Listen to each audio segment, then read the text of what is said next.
उपमुख्यमंत्री एकनाथ शिंदेंचा काल रात्री दिल्ली दौरा, अमित शहा आणि अजित डोवाल यांच्याशी केली चर्चा, सूत्रांची माहिती।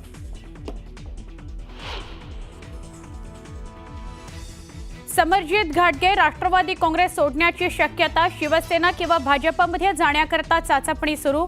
समरजित घाटगे यांनी विधानसभेला भाजपमधून राष्ट्रवादी काँग्रेसमध्ये केला होता प्रवेश।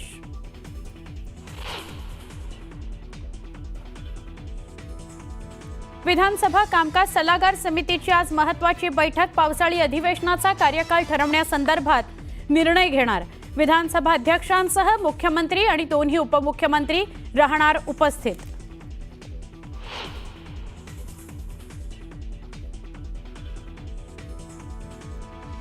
महाराष्ट्र जनसुरक्षा विधेयक आज विधानसभेमध्ये मांडण्यात येणार। समितीचे अध्यक्ष चंद्रशेखर बावनकुळे विधिमंडळात समितीचा अहवाल सादर करणार। विरोधकांच्या भूमिकेकडे लक्ष।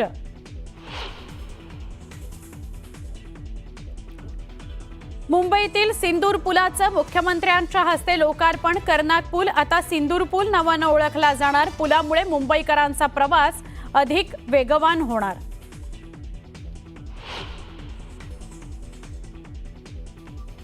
शहापूरच्या आर.एस. दमानिया शाळेत पाळी आल्यानं मुलींची कपडे काढून तपासणी केल्याचा धक्कादायक प्रकार। 8 जणांवर गुन्हा दाखल, 2 जणांना पोलिसांनी केली अटक।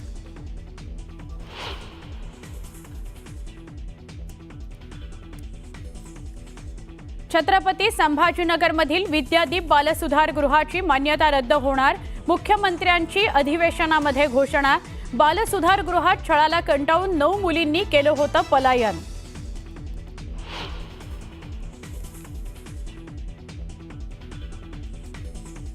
नांदेडमध्ये महिन्याभरापूर्वी तयार करण्यात आलेला डांबरी रस्ता उखडला।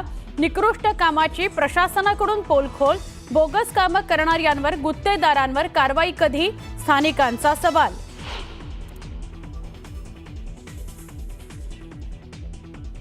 उत्तराखंडमध्ये सततच्या पावसामुळे पूरसदृश्य परिस्थिती। अलकनंदा नदीच्या पाणी पातळीत वाढ, घाटमाथ्यावरील मंदिरांसह अनेक घरं पाण्याखाली।